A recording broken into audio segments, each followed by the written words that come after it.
Alright, for today's video, kita na ba mong inato nga carbonara aw hala tan-awa ninyo ni nga video. Permiro ana mag-exercise ato stretching sa tadiya kay before gahuna-huna kita ani kung sa tong buhaton kareng adlaw. Pinalista kay tadiya sa tong mga buhaton pero ni tagling bitaw nakalit tong una-huna o haska. Galuto gitayon ta diha napig pinaitsa-itsa sa tong mga ingredients diha. Apel parang tadtaran niya pang itsa pero kanang kutsilyo asipte kita diha pirmi. Ana atong buhaton hugasan ginato tong kaldero ang badagang kay abog ganaw dito to hugasan. Nya siyempre ang takob kay base na mga abog-abog diha o kinahanglan gyud limpyo gyud atong pagaluto kani karong adlaw. Pag-uwas gina diha tong mga kinakusgang kaldero diha nya karon diha ang atog yung buhaton is kanang mga panakot. Siyempre panakutan ginato kay magisa man ta. Gisa ta na Bombay, ahos. Kini gid mga panakuta ang kinahanglan para magisa bisag asa ibutang.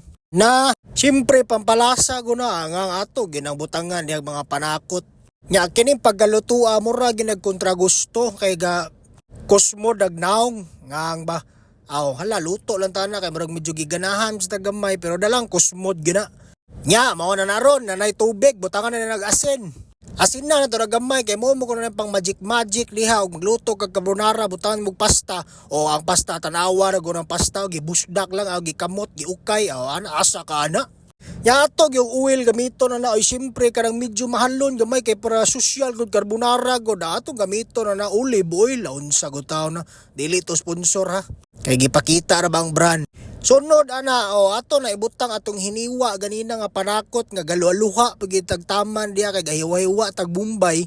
Emosyonal kay ta ganina gahiwa nya karon ato na nagipanglunod. Nya tingala mo nang oil gamay ra kayo siyempre olive oil gigamit. Mahalon bayana nya karon ang atong ablihan kining Century Tuna. Di gyapon na sponsorship ha pero kung mo sponsor Century Tuna away problema na. Nya ukay tirada na sa dani magdi ukayon dili ngid ma-mix ang kalami dias panakot o ganang tuna. Napay partida dire nga oyster sauce oy angang butangan na to gamay bisa pag lami na Century Tuna butangan nya po na to pampalasa diha gamay. O di ana sad pampalasa pang pakarbonara nga sauce o. Ato ginang pugag maayo hantod sa kinalasang tulo ana niya. Nya humana na mikos-mikos o kay ukay na dayon na kay siyempre ato ginang i-mix tanang mga gipangsagol ato diha. Nya bukal naman ni atong pasta at kinahanglan na nato ning haunon. Kung ano tog tubig di man nato pwede tag tubig malasaw na mura na tinula. Hawas dayon butang dayon sa atong giukay ganina daog na kay atong carbonara oy.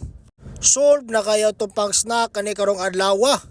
Nya ukay na sa dani wag gyud tay undang ukay ni sugod pag gini ukayon ginig maayo kay carbonara gud ni.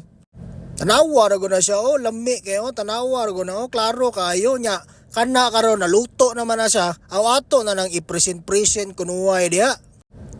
Ginagmayhon pang butang ba para di kuno ingnog laog ba butang lago ginagmay na pina restaurant tirada ba o gihandaan bigita diha.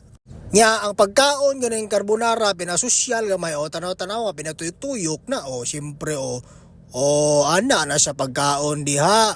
Bisag na tas balay ba pinasosi gamay kay carbonara god unsa gud taon ta diha kisi-kisi dayon kay gilamian gus kagulingong giluto na unsa og galingong luto ganina naglamian nya nagmaayo. Dapat imong i-appreciate imong giluto kay na unsa gud taon imo ginang giaguan. Pina-stretching pa kay kaganina. Mao na lamian ginagmaayo basta kaugalingon ang muluto.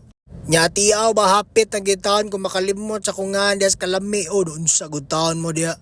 Kapilang hungit na gini pertem gigang lamia di gini siya matabang. Nawar ganang kinan na pinasuyop-suyop yung maayo ginamnam maayo ang unsay lasa sa atong giluto ba. Imnan gina nagtubig dia kay tiaw ba na matukan ka tungod sa kapaspas imong pagkaon kay pertig kang lamia. Unya kana dia kay namay gasagit-sagit taho. Siyempre ato po nang birahan ng taho dre. Wa pa na mo kontento duhag pakabuok gipalit grabe nagiging lauga. Pero sige lang rewards kagalingo na. Sos may gani na gyud taw na saag nga taho dre gasagit-sagit nakakaon kita. Mura to sige bye.